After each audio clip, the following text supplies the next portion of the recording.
Welcome to the Startup Grind. My job, as I mentioned to both Laura and Ryan Vaughn, is to make them relax, and hopefully you all will do the same thing. So, very good. If I haven't got them to relax and open up, then I haven't done my job. So, y'all ready? Yeah. All right, very good. All right, Laura, all right, you get to answer the first question. So, you have Sitting in a Tree, and you have Blackbird RSVP. Ryan has started Varsity News Network. Y'all are husband and wife, and you have 3 different companies. Now, we say that 3 different children. Yeah, they're kind of like babies. Babies, all right. So let's talk about how you built up these companies and started these companies, and why you started. Why ends up being a big part of starting a company, because you can have done this in a different manner than setting up a commercial venture, would you say? Yeah, so actually my story has a lot to do with us, because I started Sitting in a Tree when we were planning our own wedding. So it was kind of like right around the time when all these digital tools were popping up for weddings. And it was not that long ago, like 3 or 4 years ago, I want to say. And every wedding... Married like 2 3/4 years. Who's keeping track?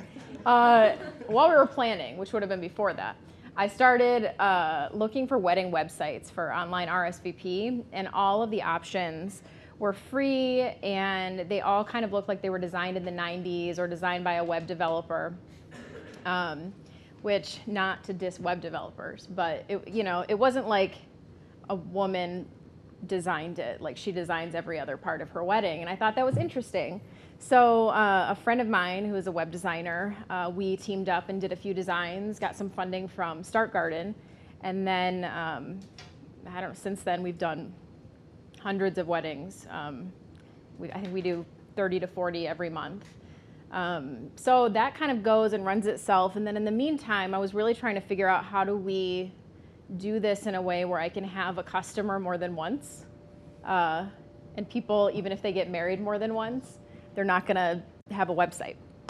So that's kind of where Blackbird came from. That, in addition to the fact that I have registered for hundreds of events myself on Eventbrite, as I'm sure actually probably a lot of you have. And Eventbrite's really great for selling tickets, but it's actually not a great promotional tool. So if a company wants to have a designed, branded page to promote their event, they have to do it themselves. They have to integrate with Eventbrite's API or do the tickets themselves. So that's what we started doing with Blackbird, is really on that corporate event side, combining something like almost like a Squarespace meets an Eventbrite, where you can have this highly editable web page that lets you sell tickets. So that's now evolved into, well, sure, you need corporate events, but 80% of event planners are women, and they're planning things like baby showers and bridal showers and happy hours and dinner parties even. So we're expanding kind of into, how can we be a product for the 25 to 35-year-old female customer? So Start Garden ended up putting money into Sitting in a Tree. They're doing the same thing with Blackbird? Yeah, we had a funny thing that happened with that, because in a lot of ways, Blackbird is actually an evolution of Sitting in a Tree. The 2 brands and 2 companies are actually separate now, but we basically funded the development of Blackbird through funds from Sitting in a Tree. So they technically are now invested in Blackbird. We transferred it all over, which is kind of cool, because now we have Sitting in a Tree. It's cash flow positive. We don't have any convertible debt going on there, which it's turned into an interesting test ground for me to test things that I actually want to try for Blackbird that are more expensive to try in that world. So we're working on integrating a thank you note product.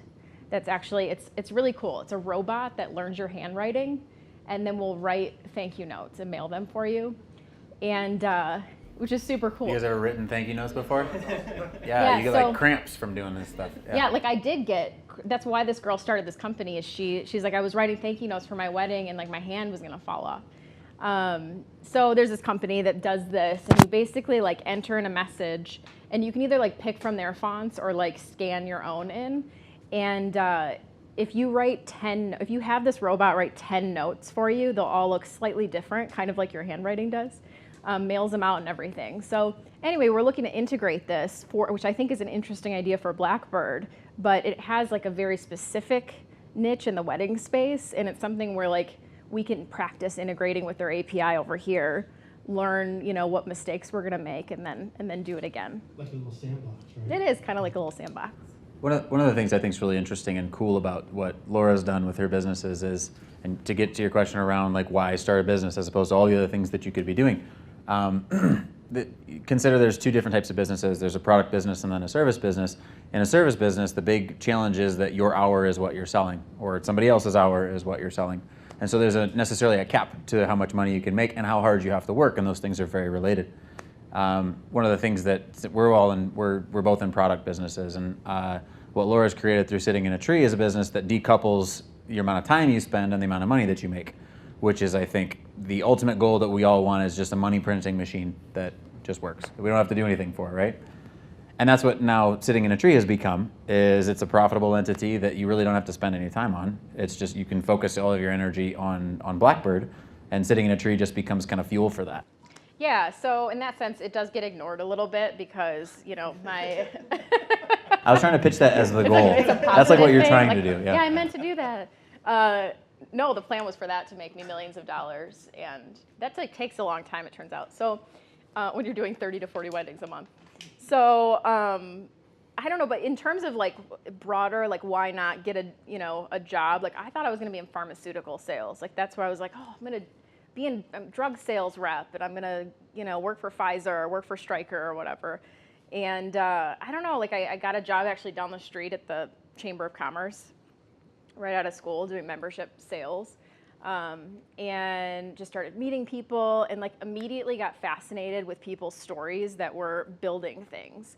And like around here, I'm sure you guys talked to all the people who maybe were like laid off from Pfizer and then started like really interesting companies around what they were doing at Pfizer that Pfizer decided not to pursue. And then all of a sudden they had like this huge business that like came out of that. So I was really into that story. Ryan got into Momentum in Grand Rapids, like right as, I think we were gonna move to Georgia was the plan. I was gonna go to grad school in Georgia. So Momentum. Yeah. Quick, so everyone knows, so Momentum was an accelerator precursor to... Yeah, it was like a Techstars network, 20 grand, 12-week accelerator. So Momentum yeah. in Georgia. Oh yeah. So then he got into Momentum, and I was like, okay, well I can hang out in Grand Rapids, and I don't know, just kind of got sucked in by startup world. So real quick, both of y'all are Western grads. Yes. Correct. Yeah, go Broncos. So, Now they like us. I have a Broncos license plate. My car's over there. That's true. I can prove my devotion. 2006, 2008. Mm-hmm. Yep. Actually, orgcom was your major? Yeah. Is that right? So Yeah. organizational communication, which is super valuable, and I was a creative writing major. If that He's matters. right to starting a company, right? Uh-huh. Yeah. In a tech startup, right? It absolutely plays right into that. Yep. That's why you can go to Georgia. 100%. Yes. So you get into Momentum versus going to Georgia, and now kind of go through that decision. Was that hard because Southwest Michigan didn't necessarily have an accelerator at that time? You had the incubator here in Kalamazoo that was tied to life sciences, but this was something that was specifically tech oriented. And was that a scary decision to make? So at the time when I had applied to Momentum, and again this is sort of like a Techstars type of thing, but West Michigan based, I was running a previous company. So it was a blog that had turned into much more in high school sports. And so it was a typical, sort of a small publishing company. We had about 10 people that worked on it, generally speaking, and it made a little bit of money, but I wasn't quitting my day job at the time. And then got accepted to Momentum at the same time as Laura had been applying to graduate school in Georgia, and that was where we eventually found ourselves. And at the time, it felt like, even though it was, in hindsight, it's weird, it was only $20,000 and a boot camp, but at the time, it was the once in a lifetime drop everything, holy shit opportunity, right? And so at least that's how I pitched it when we were talking. And we made the call to go that direction, and it certainly, I think, has led to a whole bunch, is like a cascade of decisions after that has led to where we are now, both in startups and both, well, one of us running a profitable company and one of us running a high growth venture-backed company. Well, I think too, like you don't know what you don't know, and at the time, like I didn't know, like I wasn't reading like TechCrunch every day. Like I didn't know that I didn't know what Techstars was, or like even that there were like millions of people like us with like internet ideas, like in much larger communities. So I don't know, at the time, I think it was like a huge, now that you know the world of startups, that was like it was their second year of the accelerator. Like it was pretty much like, well, let's try this, see if it works. That was their context. Yeah. Theirs was like, I don't know, we'll see. But for us, it was a really, really, really big thing.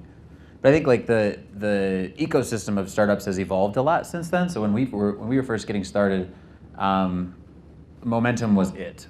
Like not only in Grand Rapids, but like West Michigan and anything that we had heard of, right? Outside of like biotech, like stuff. Yeah, at least in technology and in software, stuff like that. And since then, so as we've grown up as entrepreneurs, or as we've grown as entrepreneurs, the ecosystem around us has evolved a lot. So now momentum has since evolved into Start Garden. You guys may have heard of Start Garden. Anybody? Yes, thumbs up.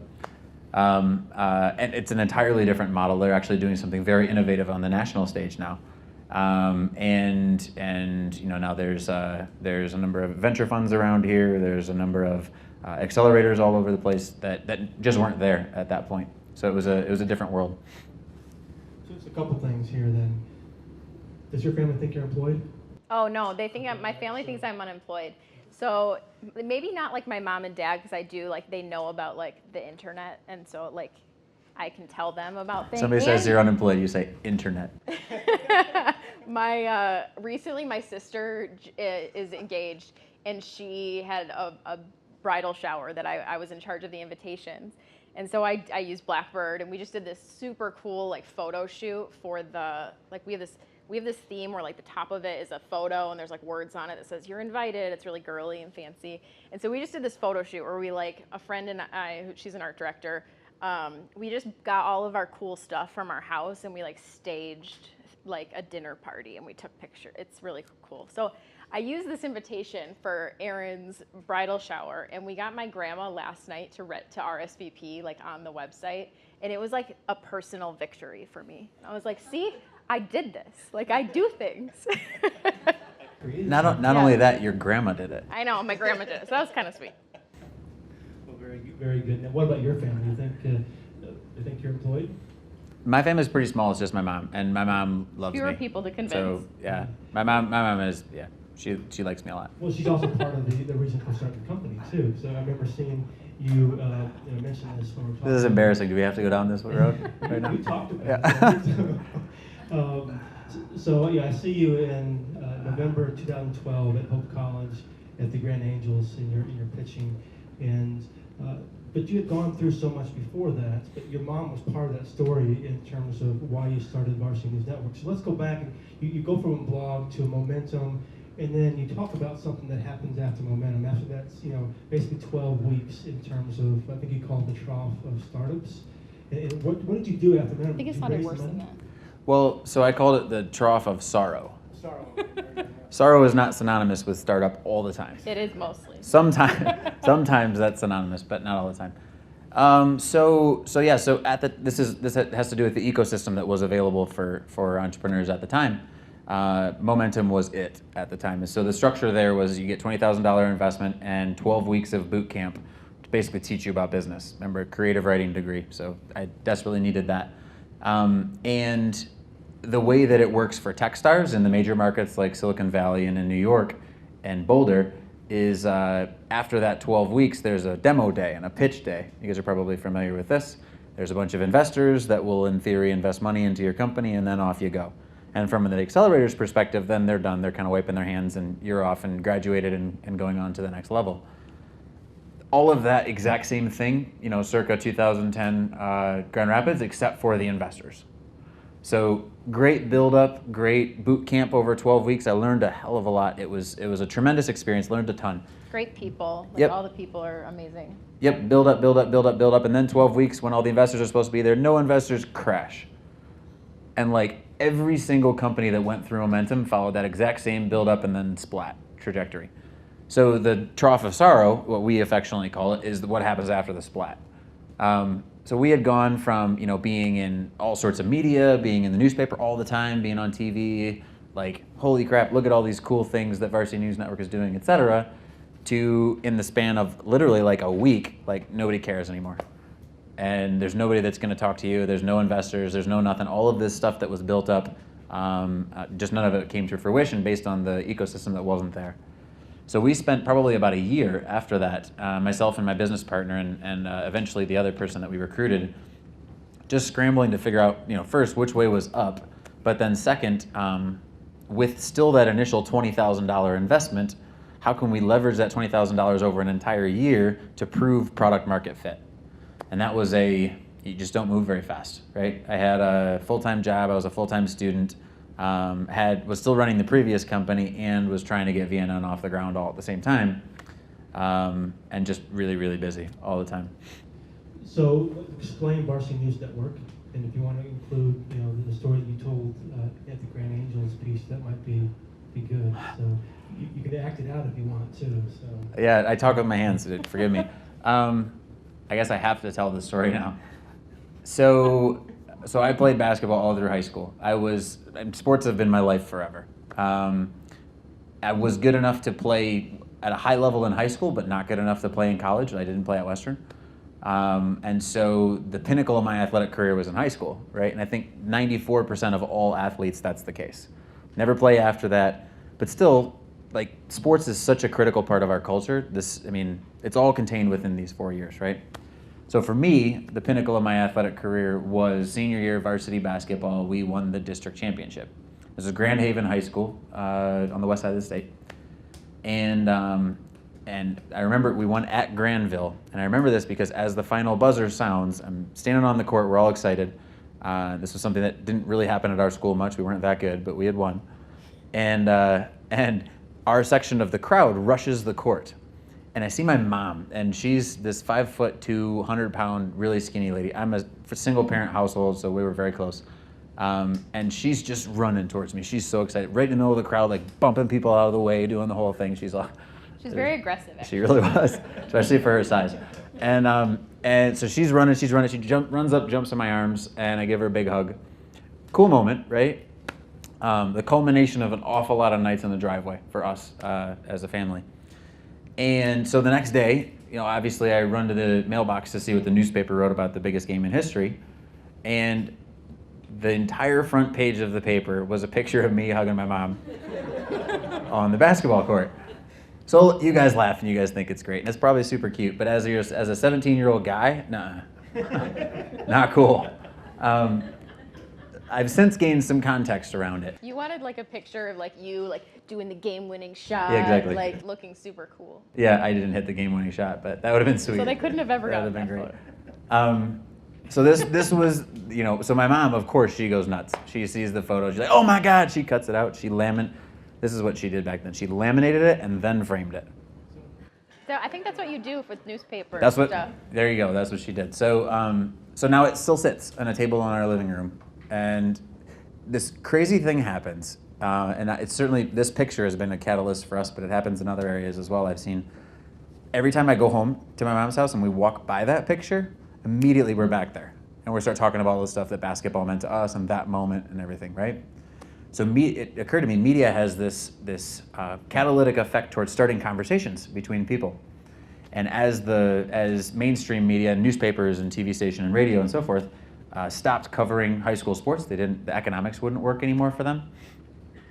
A whole lot of athletes received no recognition whatsoever. So, if you weren't a top football player or one of the top athletes in the country, there's just nothing for you. If you're a swimmer, golfer, field hockey player, anything like that. So VNN was really born from the idea of, okay, how might we create a network that created coverage and recognition for every athlete from every sport, to help give everybody those sorts of moments like me hugging my mom on the basketball court. It's evolved a ton since then. That's where we started. It's funny, as we've gained context, it's gone from a media publishing platform to much more of a network, because we've started to realize there are deeper and deeper problems within K through 12 communication. It's like the one place where people still write physical checks. To give you an example, the only place that happens is in schools. And class reunions, it turns out. I didn't know that. I just learned that last week. I'll learn that in a couple of years. Yeah. So now our product has really evolved, and we're building the largest network for school sports. So similar to how Facebook connects everybody around their friends and family, and LinkedIn connects everybody around their job, we connect everybody around their kids. So that means you've actually evolved from being the ESPN of high school sports to something else then, or are you still calling yourself that? I've found it's very useful to have a tagline that people can kind of like click and resonate with, so I'll still use the ESPN for high school sports, but I think from a product perspective, we're really building much more social network. So let's step back. Okay, you went through the trough of sorrow versus the trough. That's catchy, right? Yeah, I like that. Yeah. Actually, It's I actually saw uplifting. a chart from the National Science Foundation, the I-Core, with the trough like that. I'm not sure if they call it the trough of sorrow or not, but I have to go back and look. I know you have something similar when you actually get on the tech crunch. You go up and then lay off there, and then you have to get yourself built back up there. So you end up working at Grand Valley State University, and now I know where you got the assertion, being assertive piece there from your mom. It sounds like, right? In terms of She was just physically aggressive. aggressive. Yeah. Because you made the comment when we were talking. My mom's not going to watch this, I hope. It's on the internet. Yeah. That you went back and you worked at Grand Valley State University when you get your MBA, was that right? Or master's? No, I got a master's in communication. Master, you can creative writing and master communication there. But you worked in the entrepreneurship center. Is that what it was? Linda Chamberlain? Linda Chamberlain was the initial executive director there, and then Kevin McCurran after that. Okay. And you learn a lot from working there and watching what's going on. And then you go into the evolution of Start Garden, because Start Garden has actually evolved from momentum to doing the 5,000. Now they're going and doing later stage investments and so forth. How was that to work with Start Garden and do what you're doing, and then still be married? You guys have 3 startups amongst yourselves. Is it helpful in regards to going on a growth company versus? You look at some of the things that you manage differently. You have different strategies in how you work with businesses. How is it to work amongst yourselves in South Michigan as a husband and wife?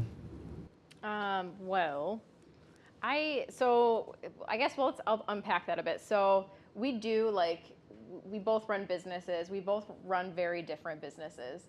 I would prefer, I'm not going to say I'll never raise any more money, but I'd really prefer to make money and run. What are you trying to say? I think actually watching Ryan go through what he's gone through to raise money, it's really stressful, and it adds a lot of speed and velocity that by its nature makes things a little more unstable. I don't know, it's not my personality. I'm not I don't do that as readily. So it's harder for me. I have to amp myself up to be that way. So anyway, Ryan's business is venture backed. So it exists on investor dollars. And you guys do make a lot of money, way more money than we make. In terms of top line. Yeah. Yes. But you're cash flow positive. You're not cash flow positive yet in terms of that piece. Right? Yeah, no, that's for us. That's not the goal right now. Our goal in any sort of venture company is growth, right? And then for us, as building a network for all of K through 12 sports, revenue comes second. Yeah. So anyway, we have a different philosophy basically, and even more than that, both of my products are highly design focused. So the reason people buy them is because they look and feel a very specific way. So we actually do that first. We'll design our product before we even really think about okay, how long is this going to take to build, and then we'll start, we do test, will people buy this very early before we launch it? But it really, the look and feel is sort of almost the most important thing about it. The second most important thing is that we can find customers affordably, and then the third, I just assume will work, that we can build it. I don't do that part, so I just assume other people can. But And it's worked so far. So that's sort of like when we build a product, I have to know that it's going to look good. And Ryan's products, like that's sort of like one of the last things that you guys think about. Maybe not the last thing, but you're more comfortable launching something that hasn't been like fully designed. Yeah, I think that's true. And just a quick poll: my assumption here is we're a bunch of software people. Is that true? No, that's not true. So maybe Okay. maybe a little bit. Okay, Yeah. so here's like an example. So the way like people buy our designs because they're mobile responsive and they look like modern but not overly like masculine. They just look a certain way. So a lot of girls buy them. And so I think if we had released them with, not looking as cool and like the button's not finished and like it doesn't exactly respond right on your mobile phone when the browser scales down, like people would not, I don't think they would think it's as cool because that's sort of our main value proposition. Whereas like I think the biggest risk is that will people buy this initially and will they use it the way you think they're going to use it? And so we always like argue with that. Whereas he'll have something that they push out, and he's like, "This is so great. And we have 1,000 people that use it." I'm like, "But wait, like this is not mobile response. Like something about it that he's like, it doesn't matter. We'll fix that." So that's like a difference in our strategies that I think would actually make it hard for us to work together. Or maybe it's like a good thing. Like we would make better products. So it's kind of a yin and yang thing. I think we're very different people, right? And I think that my strengths or my weaknesses are her strengths and vice versa in a lot of different cases. So our businesses come out looking different because there's different people, managing them and different people controlling them, making those decisions. But ultimately, like I think one of our biggest strengths as a couple is that we are so different and that we're here to lift each other up. So I call her my rock. It's personal, maybe I can share that. But like, so I'm as a person, I'm very, very driven, very, very type A, I don't know, alpha, I guess. Very competitive. Very, very competitive. Yeah, I played sports my whole life, so terrible at losing stuff. Like board games are really scary when we are like it gets real.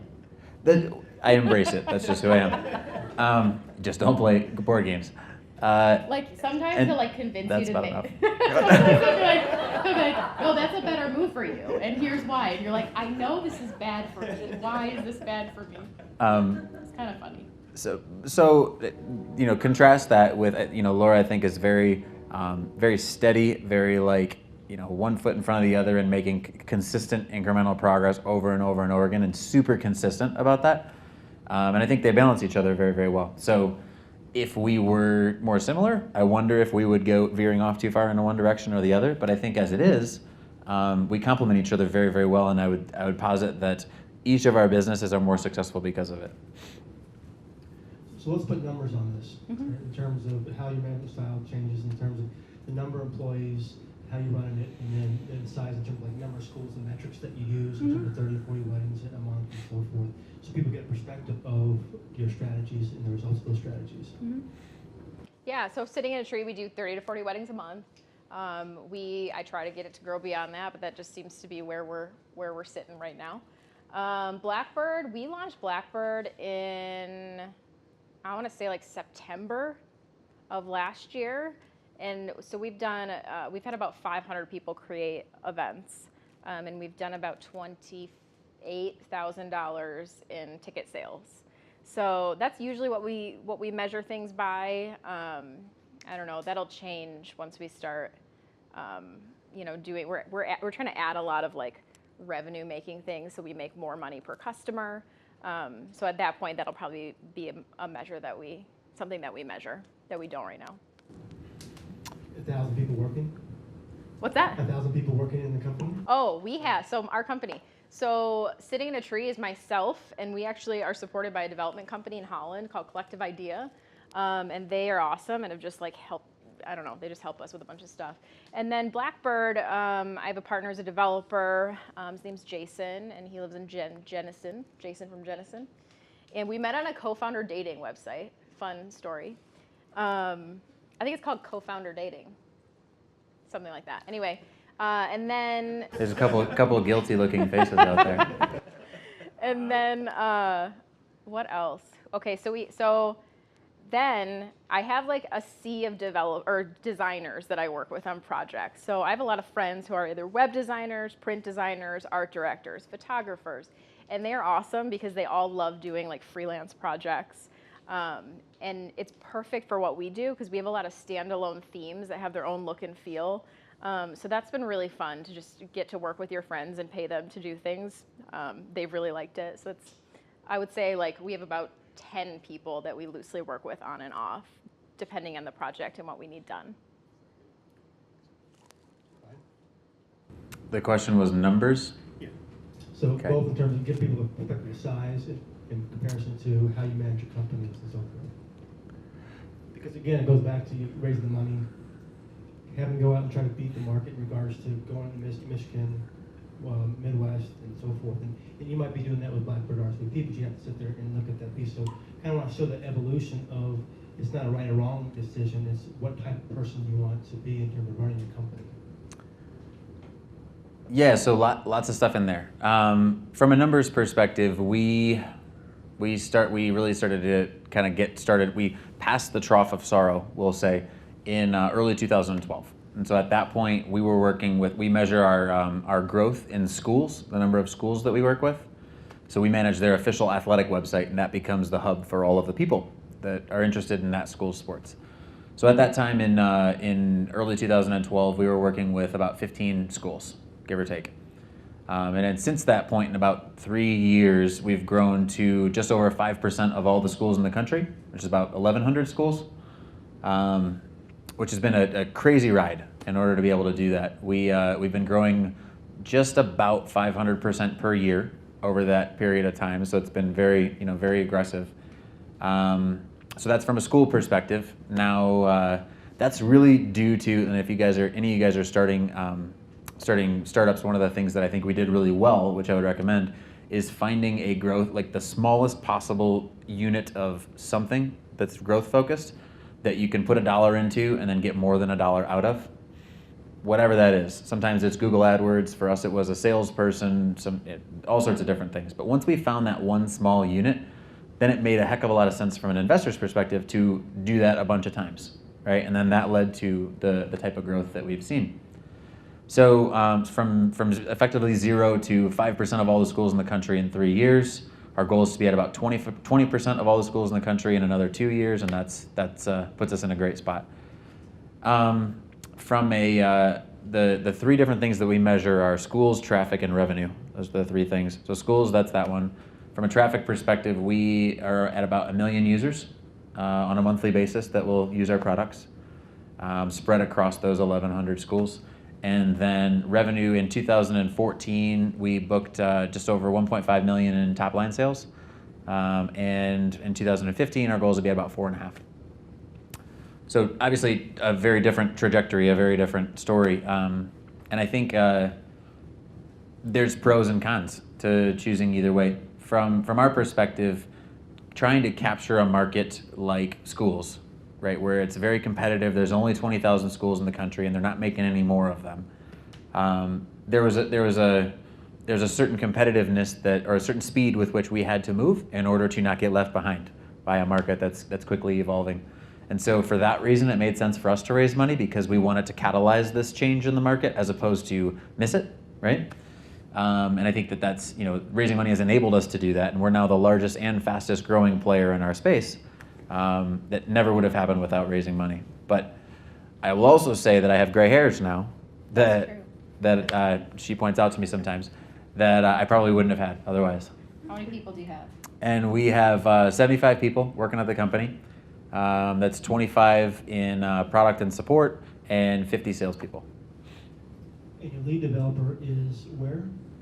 The lead developer is in Paris, although so our product team is about 10 right now, and the lead developer is in Paris. He's actually originally from Boston and went to MIT, but was chasing a girl in Paris.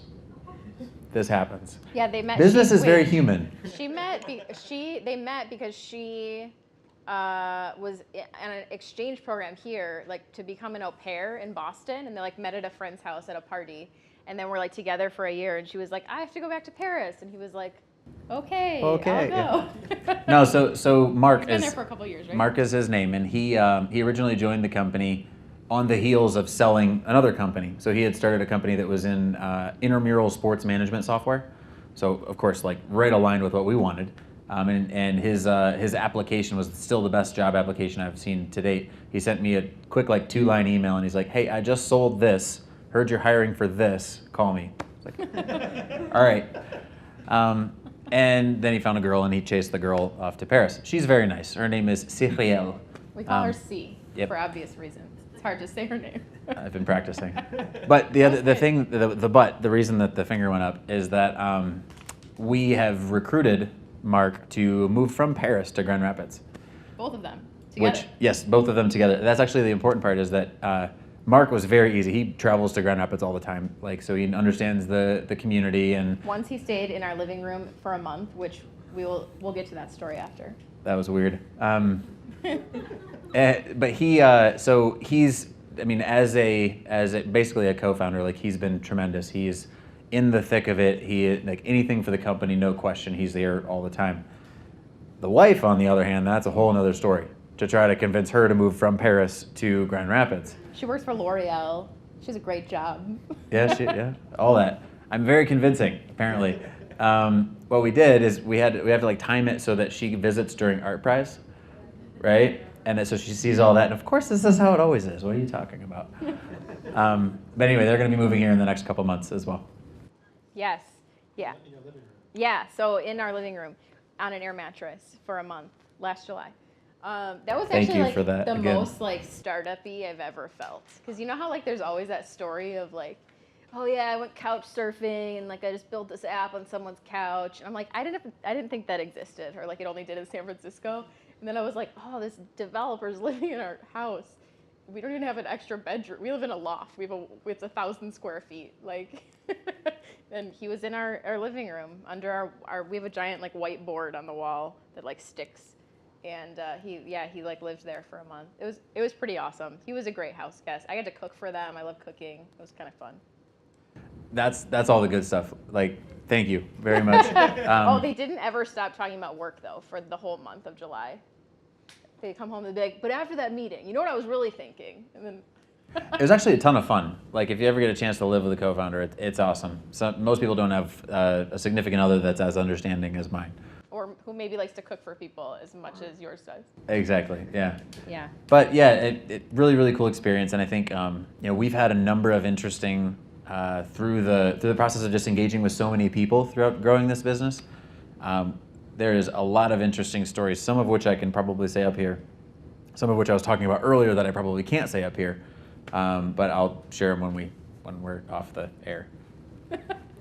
So that actually a good segment into a couple things. One, in terms of how it is to work with two co-founders live underneath the same roof.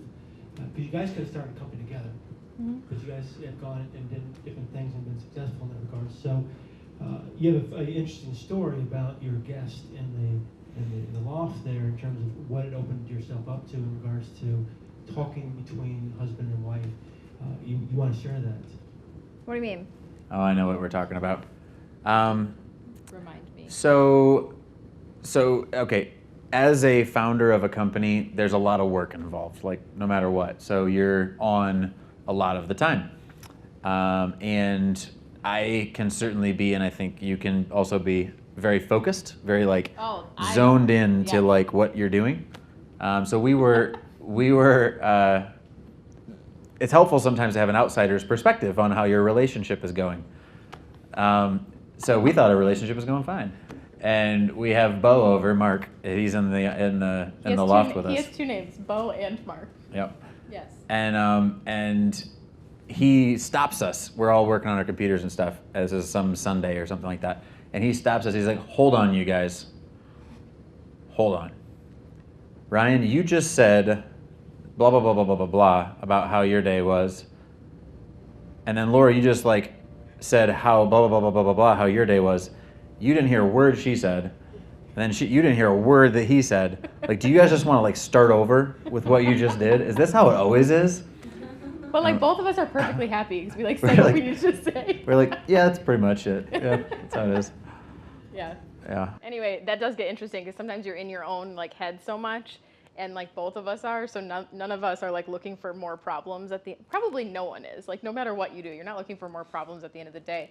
But it is interesting that like we sometimes why we have a whiteboard in our house. Like we can like work through a problem where I'm not super attached to like the solution. It's like my opinion, man. But you are, you're the same way with me. Like when I have a problem, like just having someone else to think through it with that I know, it at least is like, from a business standpoint, like I know where they're coming from. They have a certain perspective that I respect.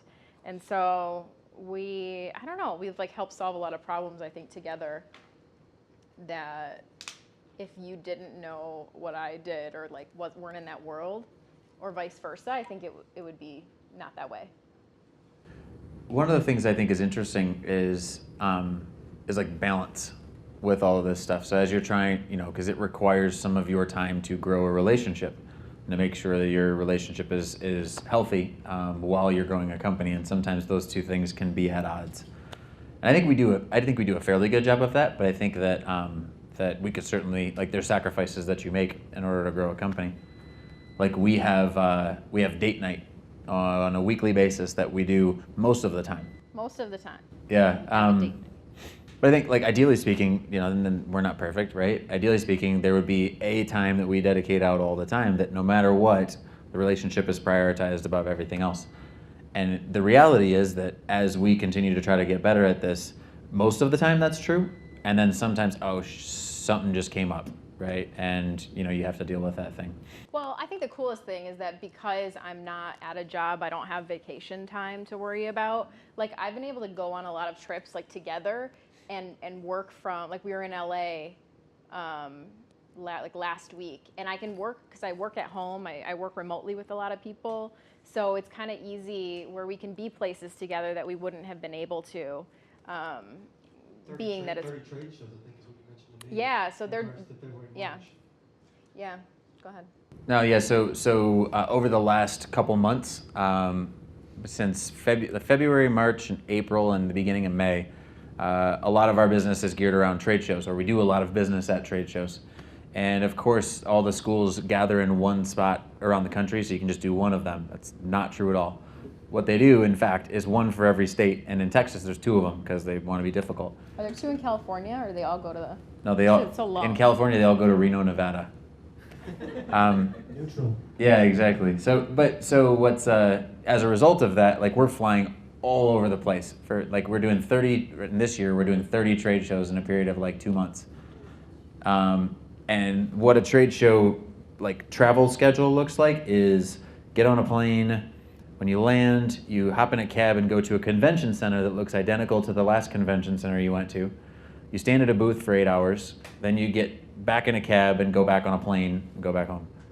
Again and again and again and again and again and again. I think that Randy, his VP of sales, actually said last week, he's like, I don't actually know where I am right now. Like, he got to his hotel and he's like, where am I? Yeah. Because you're not in like big cities. You're like in the city, like outside of the big city. We're in Frisco, Texas, Murfreesboro, Tennessee. These are the types of bustling metropolises that we go to. But I think, to your point earlier, one of the things that I think we've done well is sometimes to dedicate like an extra day, or sometimes, have both of us go along and we can turn what was a very, exciting Murfreesboro, Tennessee trip into something where we can spend some time together as well. And she is actually also, back to the early days, the first trade show we ever went to was the Michigan Athletic Directors Show, and it's up in Traverse City. And I remember this because at the time this was during the Trough of Sorrow, right? And was a really cheap employee. Yep. And I found out about the trade show.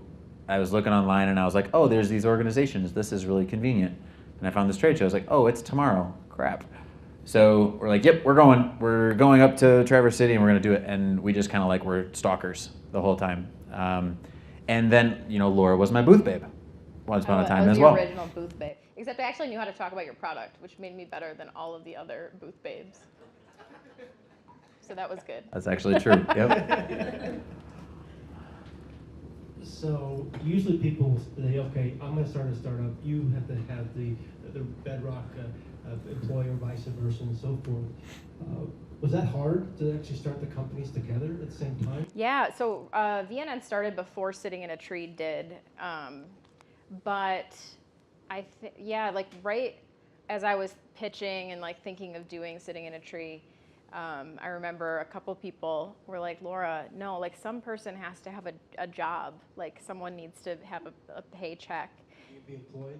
Yeah, and it really messed with my head for a while because I'm like, well, why can't I do it? Like, I want to do what I want to do, and like, I don't know. I have parents. I guess if we like didn't have money, like someone would help me. I hope. So that was actually kind of what I don't know. I was like, no, we don't have to. And then at that time, people also like to think like startups so risky. You know, two people can't do that, but Ryan's company is actually it's arguably more stable than mine are because it is venture backed. So he does actually like get a paycheck.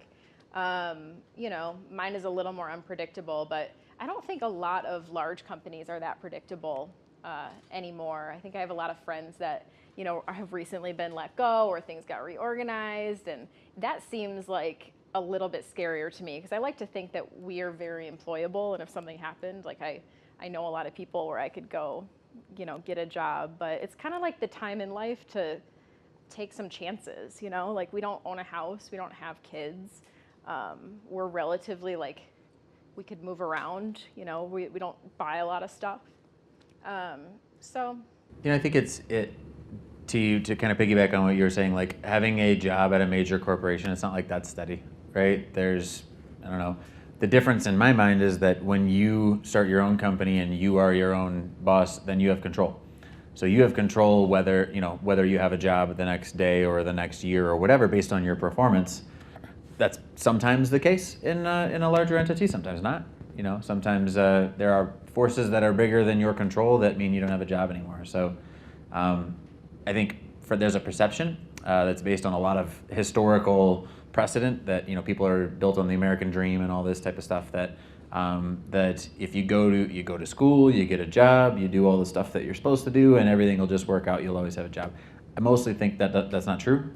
Well, and I graduated in 2008 when like there were no, like where were the jobs? Like no, like I had an internship that they were like, well, if you keep selling stuff, we'll keep paying you part of what you sell. Like that's pretty much how I got my first job. Is it was like an internship that turned into like a hey, you can stay here for a while thing.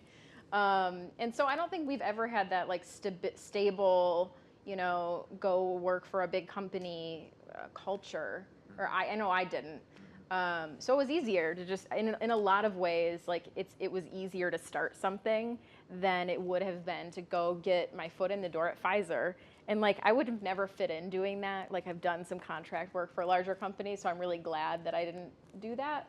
But I don't know. I think that's just baked into who we are. I've sort of approached life, and I'm aware of this after some reflection, from the perspective of I'm running out of time. Like my whole life I've felt like I don't have enough time to get all the stuff that I want to get done in. I've talked to some people that feel that way as well. Maybe maybe it's a little bit different, but I feel like I have a limited amount of years in order to make an impact, whatever that impact is. And that's a lot easier to make when you're in control of the whole thing. And when you can, pull all of the levers than it is when you're a piece in a big machine. So I'm going to ask the last question, then open it up here. Kind of goes back to the culture in Southwest Michigan and how things have changed. I believe you mentioned to me that your 10 developers, 8 of them come from outside Michigan. How's that changed? You mentioned, Laura, in terms of when you're at a party, what do people ask each one of you and so forth. How has that culture changed over the last 4 or 5 years since you've actually started the company? Well, I think, I don't know if you can speak to that better with momentum, because like really, there weren't a lot of startup investors, certainly on the tech side of things. I guess culturally, what I can speak to is there aren't a lot of women starting companies nationally. There's not a lot of women starting companies here.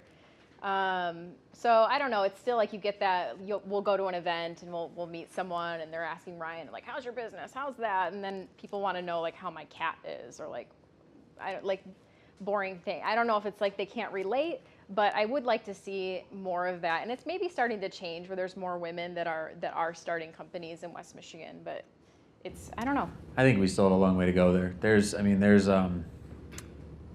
as a woman founder, there's a lot of challenges that you have to overcome that men don't have to. I was talking to a mutual friend of ours that's a woman that started a company. She has a guy co-founder. They were in a meeting with an investor talking, and the woman is the CEO and the guy is the CTO, right? The woman would say something and the investor would respond to the guy. And she's like, "I'm right here. What are you doing?" He's like, "I don't know how to answer that." Yeah. That's the other part is like the guy has no clue what the heck they're talking about. So I think there are definitely some unique challenges that we're not over. Like it's starting a company as a woman is definitely a bigger challenge than it is as a guy. So there's definitely some work to do. I think one of the things that we've done as a culture well over the last little bit is when we first raised money from Momentum, as an example, the first $20,000.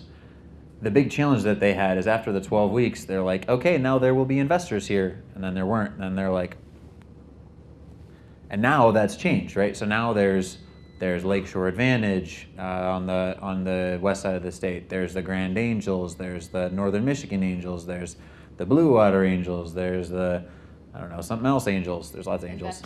Invest Detroit. Yeah, there's all of these early stage groups that are helping to help. DVP in Detroit wasn't there when back 3 years ago. None of this stuff was there. Yeah. So it's been interesting to watch the evolution of this because I talk with the guys from Start Garden a lot. They've been with us kind of every step of the way. We raised our first seed round, and I remember I talked to Mike Morin from Start Garden, and he's like, "Man, when I was watching you do that, I was like, that's really hard. Hey guys, we should fix that problem." And so they've kind of watched what we did and then created a solution called Start Garden that helped people to solve that problem. And then we went on and raised our Series A round. And Mike's like, it's way too hard what you just did. All right, let's go fix this. And now they're starting to move upstream as well. So I don't know that we've gotten to reap the benefit of all of the evolution that's happened, but I think that the evolution has been tremendous and certainly one of the big reasons that I like West Michigan and I like living in West Michigan and certainly in Kalamazoo as well and coming back here where I went to school is we could go to San Francisco, we could go to New York, and I think our companies would be just as successful, or we would have different connections. A lot of stuff that's hard here would be easier there. But that's already kind of figured out. Like New York is New York, independent of me, independent of you, independent of us. San Francisco is what it is as well. But in West Michigan, we get to help create that. We get, there's so much cool stuff happening in technology right now and in startups. You can feel it everywhere. And I think the people in this room, us certainly as a member of that, we get the opportunity in West Michigan to create a city, to create an entire society around startups and around technology. That's a pretty unique opportunity that I don't know is anywhere else. Open up to questions. Jack? All three of your companies are very brand-centric. Mm-hmm. Okay. Ryan, I can thanks. understand where Varsity News Network came from, makes sense. Where the hell did sitting on a tree in Blackbird come from? Yeah. You talking about the names of them? Yeah. Oh, actually, Ryan. This is funny. So a friend and I actually switched the name of Varsity News Network to Varsity News Network from Varsinet. was the original name, and that's back. What do we when, think? Yeah. That's back when it was cool to like just smush two things together. Like it's the internet, and it's whatever. So I remember we were on a patio. on a patio. I don't remember the restaurant. We were on a patio, and there was a person that was very talented at branding there with us, and Laura's also has a talent for that as well. And I was like, "Hey guys, I'm going to call this Varsinet," and they kind of like. And then the branding person. And the person that was with us is also like very direct. Like her face was like this. She has a potty mouth also. And I'm not going to say actually what she said, but she's like, "What, is this Terminator? Are we building Skynet? What the heck are you doing? No, you're not doing this." That's And dumb. so then Laura came up with the Varsity News Network, and that was that. So, vice versa, I had this wedding idea, and it is so hard to come up with business names now because you pretty much search GoDaddy, and then I'm like, everything I want to name this is taken. Like, I don't want a domain that is .co, .uk, .fr. There's .ly, my least favorite one. I don't know. It's fine, but whatever. Anyway, we were walking around the block, and you were like, what about sitting in a tree? And it just randomly came out. So that's sitting in a tree. So this was, And it's like the nursery rhyme, you get it, right? Like Laura and Ryan sitting in a tree. the URL is, if everybody gets website, it's like lauraandryan.sittinginattree.com. Come on, clever. This is amazing. It's .co. That's okay. Whatever. It's fine. to hear how Blackbird came around.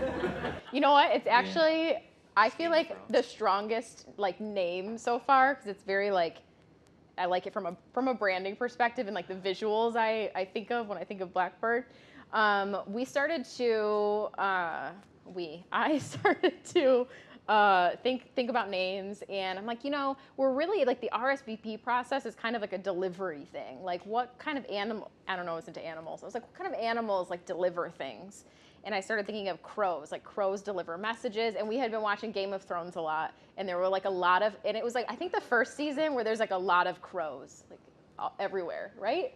Yeah, that's from Game of Thrones. They might as well give them royalties. Yeah, and anyway, I just started going down that path. We actually just added the RSVP because I wanted it to be less ominous, like Blackbird. We can drop that later.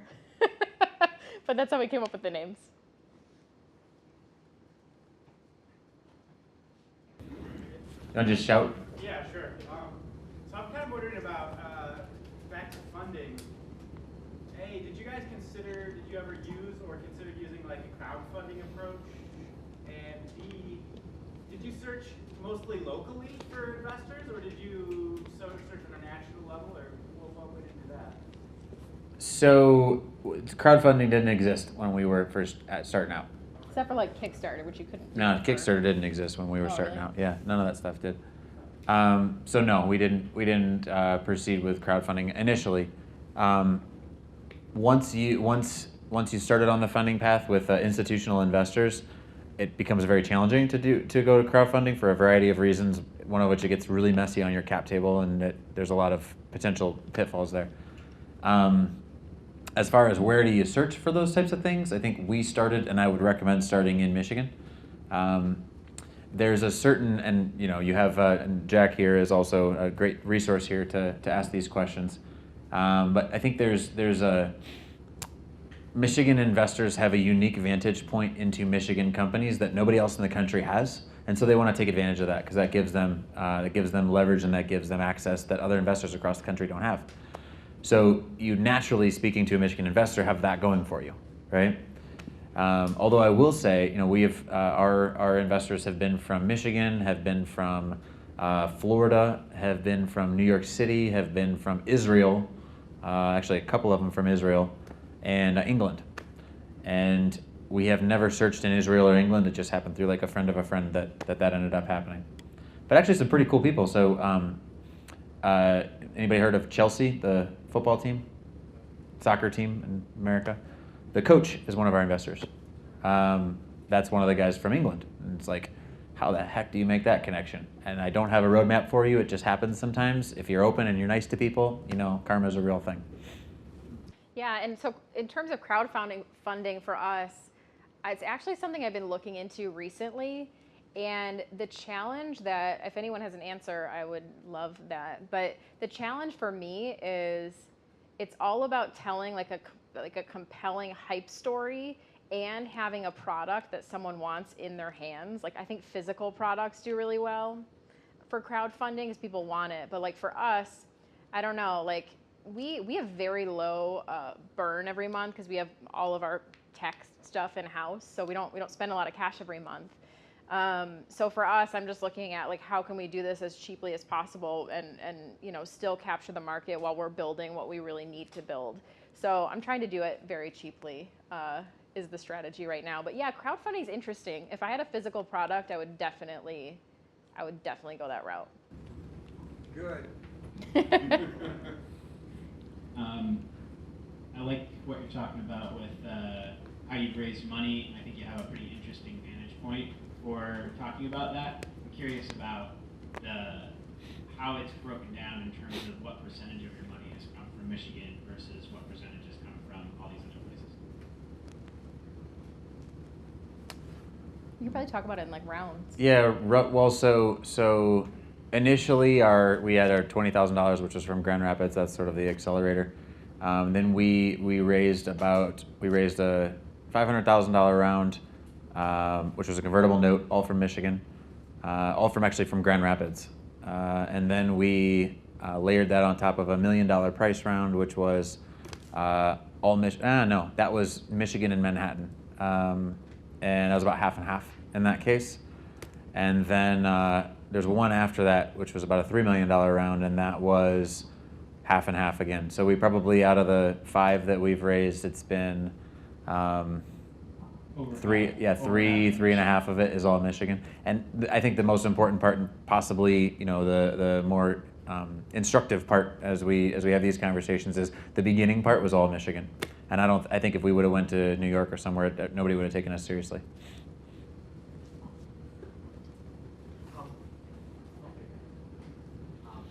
First, we have all kinds of parallels. So we should probably just take you guys out to dinner and just talk or something. Sounds awesome. We're always down for free dinner. We're startups. Right, well, there you go. On us. But we're starting off our own thing. We're doing it together, so we're not kind of. We're at our $25,000 stage, like literally $20,000 stage. Got an SBA loan, and it's scary. There's no promise. There's not even a facade of investors at the end of it. It's $20,000. Make it happen. I'm kind of interested in what you were saying, that you've got this team of amazing friends that support you and have ideas, and they're inventive. I mean, is that just organic? How did you come around them? Yeah. Where do you So, yeah, like the developer that I met was not so organic. So I did join a dating website for co-founders. Like that, it was weird. Like I didn't know that existed until I was like, I Google like the weirdest things. How does one find a co-founder? And you'll find this website. So that's really good to meet technical people. But I guess by nature, like I just love meeting people. And so when I have like anything I'm thinking through, I usually just ask people for advice first. And then it's actually much easier to get people to help me now. Like after I got the first couple people to help me, and they're kind of all friends with each other. So they're like, Laura's cool. She's good to work with. She'll pay you, a little anyway. But I don't know, I hang out with a lot of designers. Grand Rapids just has a ton of designers. So that's typically a lot of people that I need to work with me. So I guess that's how, or I don't know, like Ryan would say, like when we went to Grand Rapids, I think we both had coffee with like half of the city, like the first year that we were there. The nice thing about West Michigan is you're 1 degree removed from everybody. Like no matter who it is, right? And so I don't think you give yourself enough credit. Like Laura's the best person with people I've ever met in terms of developing relationships very quickly and getting people rallied about something. So you're just really good at it. So that's part of it, is being really good at that. But I think also, you said something that I think is super important, which is when I first got started, I didn't tell anybody about my idea because I thought somebody's going to steal it. I think that's the terrible move.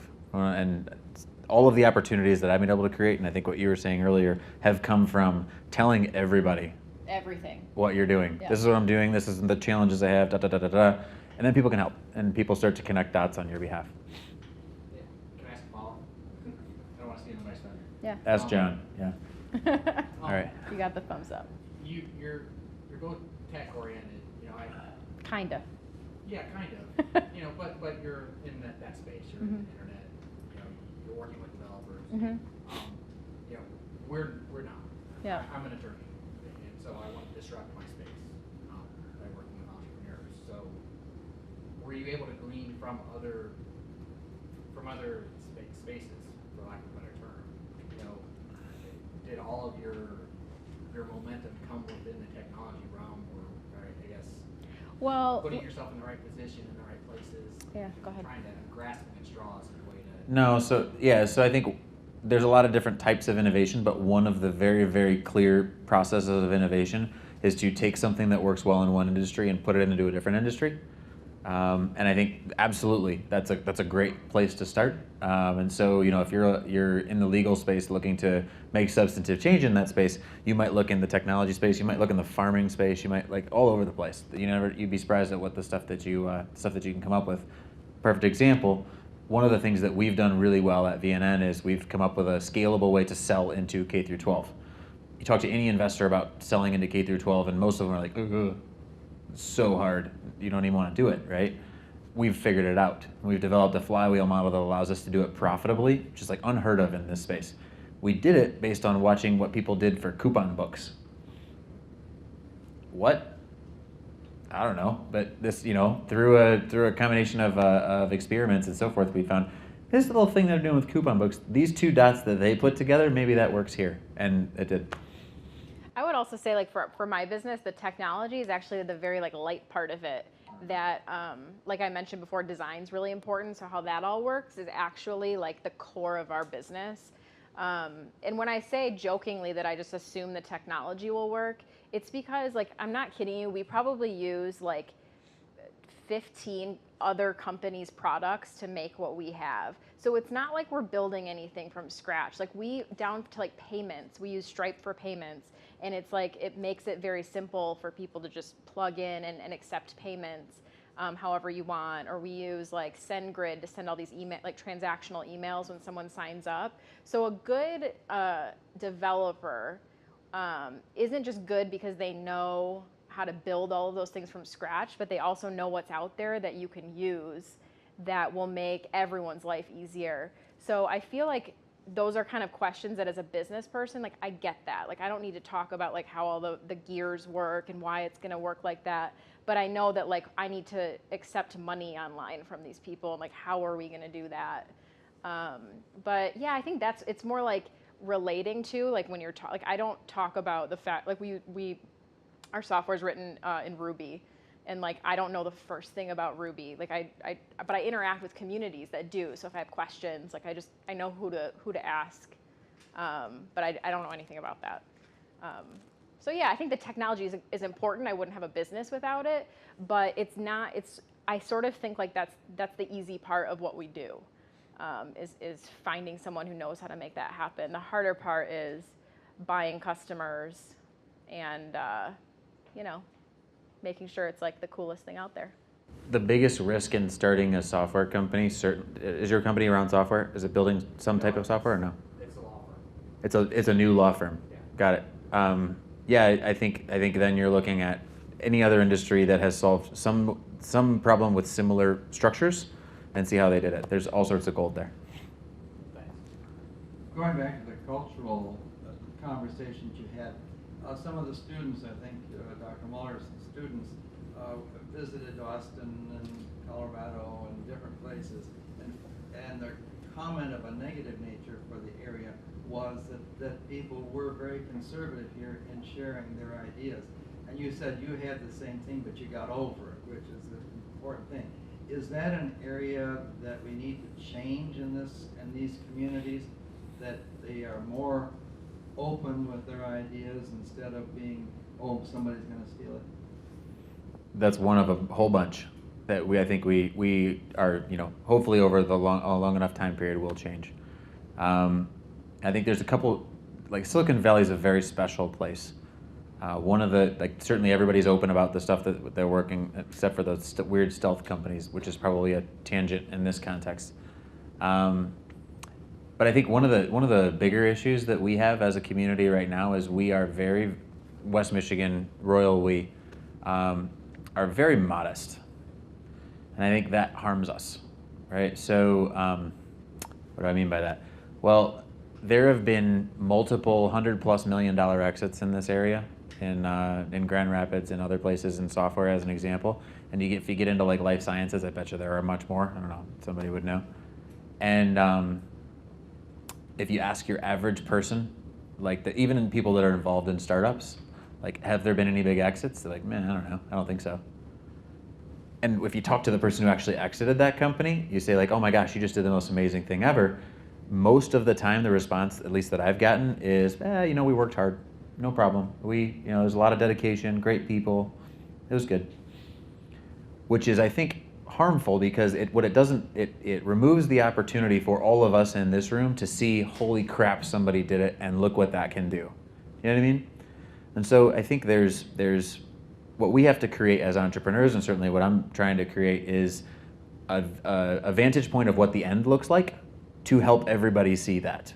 And I think that requires us being a little bit more, I don't want to say boastful, but just confident and assertive with the stuff that we're building. Like, having been in all these different places around the country, our ideas are just as good. Our work ethic is better in many cases. We just don't necessarily give ourselves credit for it. Hey, Laura and Ryan, first off, I just want to thank both of you for coming out. You guys have given me some amazing advice and just awesome quotes that I'll take home and keep with me for a while, as long as I can remember. And my name's Cal Simpson. I work with Local Loop Farms, and basically I just I'm wondering about the funding part. You know, how much of this is outreach? How much of this is asking? How much of this is just plain getting to know people? Yeah, so for me, I applied to Start Garden. So I saw they had, back in the day, they don't do this anymore, but they did weekly $5,000 investments, and they would just do it to people who applied they would give $5,000 every week to someone on their website. So you'd apply for an idea. So it was very like sort of preset, this format.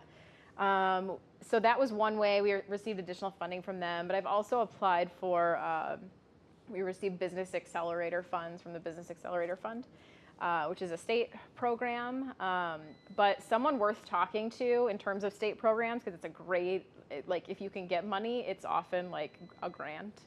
And if it's not, the terms are very favorable. Kevin McCurran at GVSU is sort of like, I'm sure there's someone in Kalamazoo, but he's also like, he's like the hub of state fund knowledge. MCCURREN. So anyone over that works with Kevin, I don't know, they just are connected to a bunch of state funds. Start Garden is certainly a good place to go talk, that are like, they're very early in, but the best thing is if you can start working on it and make any traction early, then things open up, like the First Step Fund in Detroit, where you can say, hey, we have a business, we're like getting customers, and here's what we think, here's where we think it's going. We've also raised a little bit of money from them. And they're great. But just starting conversations, asking for advice around what you're doing, and then just trying to push as much as you can. Yeah, exactly. I'd piggyback on that and say that people like to invest in lines, not dots. So if you come introduce yourself to somebody and you say, hey, I'm building this thing and I've done these things, great, that's a dot. But most of the people won't invest in you at that point. What you need to do is get on people's radar and then say, hey, I'm going to do this over the next year or the next 6 months or whatever, and then do it. And then come back to them and say, hey, remember when I told you I was going to do this thing, and then look, now I did it? Well, now I'm telling you I'm going to do this. Then people will invest in that. You have a board now? You bet. Laura, you have a board? A informal advisory board. How's that to work with in terms of advisory versus the Yours board is of directors? much different than mine. Mine is great. They only help me. What are you laughing about? They don't make me do anything. No, I have basically people around me that I ask for advice, that I meet with and have coffee with once in a while, that will give me great ideas, and they've been amazing. Like one of them, Patty from the First Step Fund now, she basically pushed us to get into all of these other personal events, which is starting to prove to be really valuable. So they've been nothing but great for me.